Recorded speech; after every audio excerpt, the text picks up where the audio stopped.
अभिनंदन, आभार, आदर, नमस्कार। मैं कुंदन कुमार सिंह महामना एजुकेशन हब के इस वीडियो में आप सभी का स्वागत करता हूं। तो दोस्तों, इस वीडियो के माध्यम से आप सभी के समक्ष इंडियन पॉलिटी के कुछ महत्वपूर्ण प्रश्नोत्तर लेके आया हूं। ये सारे के सारे प्रश्न प्रियम्बल टॉपिक से होंगे। कृपया करके इसे ध्यानपूर्वक देखिएगा, सुनिएगा और देखने सुनने के बाद में मैक्सिमम लोगों तक शेयर भी कीजिएगा। चलिए शुरू करते हैं। सबसे पहला सवाल ध्यानपूर्वक सुनिएगा। Who said preamble is an I-card of Constitution? Who said preamble is an I-card of Constitution? किसने प्रस्तावना को कॉन्स्टिट्यूशन का आई कार्ड कहा था? इसका सही उत्तर है नानी पालकीवाला। नानी पालकीवाला एक बहुत ही महान एडवोकेट थे इंडिया के। उन्होंने प्रियम्बल को आई कार्ड ऑफ कॉन्स्टिट्यूशन कहा था। यह बहुत महत्वपूर्ण क्वेश्चन है। आप में से मैक्सिमम लोगों को शायद यह पता नहीं होगा। तो प्रियम्बल को किसने आई कार्ड कहा था? तो उनका नाम था नानी पालकीवाला। आगे बढ़ते हैं। The next question we have, what was the exact constitutional status of Indian republic on 26 January 1950 when the constitution came into force? मतलब एग्जैक्टली में कॉन्स्टिट्यूशन का प्रियम्बल स्टेटस क्या था इस ऑप्शन के अनुसार जब 26 जनवरी 1950 को हमारा संविधान लागू किया गया था। दो ऑप्शन आर। पहला ऑप्शन है अ डेमोक्रेटिक रिपब्लिक, दूसरा ऑप्शन है अ सोवरेन डेमोक्रेटिक रिपब्लिक, तीसरा ऑप्शन है a sovereign secular democratic republic और चौथा ऑप्शन है a sovereign socialist secular democratic republic. तो इसका सही उत्तर है option B, that is a sovereign democratic republic. Secular word तो 1976 में ऐड किया गया है, ठीक है ना। और अभी जो स्टेटस है हमारे प्रियम्बल का वो है sovereign socialist secular democratic Republic. Alright, इसे ध्यान रखिएगा। लेकिन जब हमारा संविधान लागू किया गया था 1950 में, उस समय था सोवरेन डेमोक्रेटिक रिपब्लिक। बस तीन चीजें, तीन शब्द, ठीक है। आगे बढ़ते हैं। ये इंपॉर्टेंट है और बहुत बार एग्जाम्स में पूछे गए हैं ये question. The words secular and socialist were added to the preamble of constitution by which amendment? Secular and socialist शब्द को कौन से संशोधन के अनुसार ऐड किया गया है? The options are 39th amendment, 41st amendment, 42nd amendment या 44th अमेंडमेंट। तो इसका सही उत्तर है 42nd अमेंडमेंट। 42वें संशोधन में ये ऐड किया गया। कौन से दो word? Secular and socialist. Indira Gandhi तब हमारे देश की प्रधानमंत्री थी। 1976 इमरजेंसी का टाइम था और इसे 42nd अमेंडमेंट को मिनी कॉन्स्टिट्यूशन भी कहते हैं। आगे बढ़ते हैं। बाय विच नेम और names is our country mentioned in constitution? Bharat को कौन से नाम से हमारे कॉन्स्टिट्यूशन में बताया गया है? The options are Bharat only, Hindustan and India, Bharat Hindustan and India या भारत एंड इंडिया। तो इसका सही उत्तर है option D, that is Bharat and India. हमारे देश को संविधान में भारत और इंडिया दोनों नाम से रिप्रेजेंट किया गया है और इनफैक्ट पहले ही आर्टिकल में लिखा गया है कि India that is Bharat, India that is Bharat is या shall be a union of state. ये आर्टिकल 1 में लिखा गया है। India that is Bharat shall be the union of states. आगे बढ़ते हैं। The next question we have, in the context of preamble of Indian constitution which of the following sequence is correct? तो sequence अभी के अनुसार हमारा प्रियम्बल कैसा है? ये सीधा उत्तर बताता हूं, आपको याद रख लेना है। कैसा?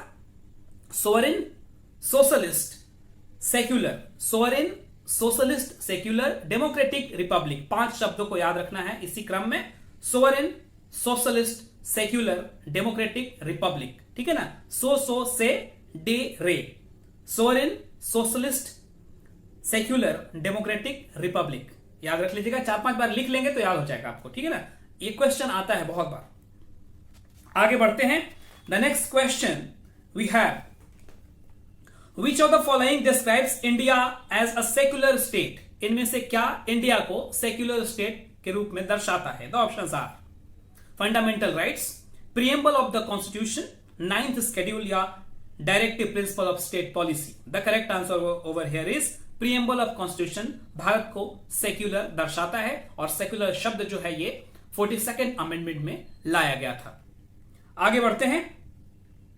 अगला क्वेश्चन है, विच of the following words was not included in the preamble of Indian constitution in 1975? 1975 में इनमें से कौन सा शब्द ऐड नहीं किया गया था? तो option are fraternity, sovereign, equality या इंटीग्रिटी। तो इंटीग्रिटी जो शब्द है ये नहीं ऐड किया गया था 1975 में, बाकी फ्रैटर्निटी, इक्वलिटी और सोवरेन तीनों के तीनों ऐड किए गए थे। आगे बढ़ते हैं। The next question we have, the preamble of constitution was amended by which constitutional amendment? कौन से अमेंडमेंट में भारतीय संविधान का प्रियम्बल को अमेंड किया गया था? तो options are 17th amendment, 24th amendment, 42nd amendment या 44th अमेंडमेंट। तो इसका सही उत्तर है 42nd अमेंडमेंट। क्यों? इससे बहुत सारे प्रश्न बनते हैं, इसीलिए इसे मिनी कॉन्स्टिट्यूशन भी कहा जाता है। 1976 में इंदिरा गांधी के समय में ऐसा हुआ था, तो प्रियम्बल उस समय अमेंड किया गया था। ऑलराइट, आगे बढ़ते हैं। The term socialist was added in the preamble by 42nd amendment. Secular और सोशलिस्ट दोनों शब्दों को 42वें संशोधन के अनुसार ऐड किया गया था हमारे प्रियम्बल में। आगे बढ़ते हैं। The next question we have, India is a republic means? The options are, it is people who are final authority in all matters, there is no parliamentary system of government in India, there is no hereditary rulers in India, या India is the union of states. India is a republic, इसका मतलब है इस option के अनुसार कि there is no hereditary rulers in India. यहां पर कोई भी क्या कहते हैं, हेरिडेटरी रूलर नहीं है, वंश वाला क्रम नहीं चलता रहा है कि राजा का बेटा ही राजा बनेगा, ऐसा नहीं है ना। हाँ, तो ये रिपब्लिक कंट्री है। आगे बढ़ते हैं। India has people's sovereignty because preamble of the constitution begins with the words.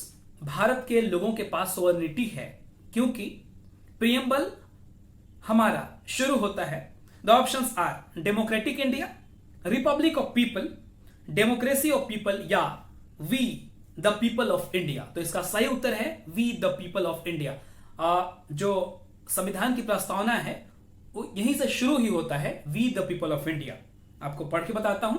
The preamble to the constitution starts with the word we the people of India. This words are indicate the sovereignty of the people of citizen of India. आगे बढ़ते हैं। Where have the words we the people of India been used in the constitution of India? तो ये कहां use किया गया है? Preamble of the constitution में। प्रियम्बल हमारा शुरू ही होता है यहीं से, कहां से? We the people of India. अगला क्वेश्चन है, all individuals are fully and equally human, this principle is known as. All individuals are fully and equally human, this principle is known as. The options are holism, socialism, interactionism या universalism. तो इसका सही उत्तर है universalism. Universal से बना है universalism, और ये है कहता है क्या कि all individuals are fully and equally human. ठीक है ना, सब के सब लोग जितने भी इंसान हैं वो सब के सब बराबर है। अगला क्वेश्चन है, विच among the following is correct expression of the term secular in India? इनमें से सेक्युलर का मतलब सही टर्म में क्या है? India has many religions, Indians have religious freedom, following the religion depend upon the will of an individual, या there is no religion of the state in India. तो यह सही उत्तर है। सेक्युलर का मतलब यही है कि भारत में कोई भी एकमात्र मतलब भारत का धर्म नहीं है। There is no religion of state in India, इसका मतलब यही हुआ सेक्युलर शब्द का। आगे बढ़ते हैं। Which of the following words is not in the preamble of constitution? The options are socialist, secular, sovereign या पब्लिक वेलफेयर। तो इसका सही उत्तर है पब्लिक वेलफेयर। पब्लिक वेलफेयर जो शब्द है ये हमारे प्रियम्बल में नहीं है, बाकी सोशलिस्ट है, सेक्युलर है, सोवरेन भी है। आगे बढ़ते हैं। The next question we have, which among the following is not mentioned in the preamble of constitution? इनमें से क्या प्रियम्बल में मेंशन नहीं है? The options are social justice, economic justice, political justice या रिलीजियस जस्टिस। तो इसका सही उत्तर क्या है? रिलीजियस जस्टिस हमारे संविधान के प्रियम्बल में मेंशन नहीं है, बाकी सोशल जस्टिस, पॉलिटिकल जस्टिस और इकोनॉमिक जस्टिस ये है, तीनों है। ठीक है ना, social, economic and political justice को लेकर के कोष्टक में लिखे हुए हैं ये तीनों शब्द। आगे बढ़ते हैं। The next question we have, who has termed constitution sacred document? किसने संविधान को एक पवित्र ग्रंथ माना है? तो इसका सही उत्तर है डॉक्टर बी आर अंबेडकर, जो कि इसके निर्माता ही थे, कंपाइल करने वाले ही थे, डॉक्टर बी आर अंबेडकर। अगला सवाल है, in which case did the supreme court first declare that preamble is not part of constitution? कौन से केस में सुप्रीम कोर्ट ने यह बताया कि प्रियम्बल जो है वो संविधान का हिस्सा या अंग नहीं है? तो इसका सही उत्तर है बेरूबेरी केस। बेरूबेरी केस 1960 में सुप्रीम कोर्ट ने यह डिसीजन दिया था कि प्रियम्बल जो है वो संविधान का हिस्सा नहीं है, लेकिन बाद में केशवानंद भारती केस 1973 में इसे संविधान का अभिन्न अंग माना गया। अगला क्वेश्चन और लास्ट क्वेश्चन वही है, in which of the following cases the supreme court regarded preamble as a basic structure of Indian constitution? तो correct answer over here is Kesavananda Bharati case. 1973 में सुप्रीम कोर्ट ने यह डिक्लेयर किया कि प्रियम्बल जो है वो कॉन्स्टिट्यूशन का एक अभिन्न हिस्सा है। तो this is all about the questions. Kindly share this video to maximum of your extend. अगर पसंद आया तो लाइक कर दीजिएगा, और अगर इस चैनल को अभी तक आपने सब्सक्राइब नहीं किया है तो जरूर सब्सक्राइब कर लें। Thank you for watching and all the best for your bright future. God bless you all. Young ladies and gentleman, नमस्कार वंस अगेन।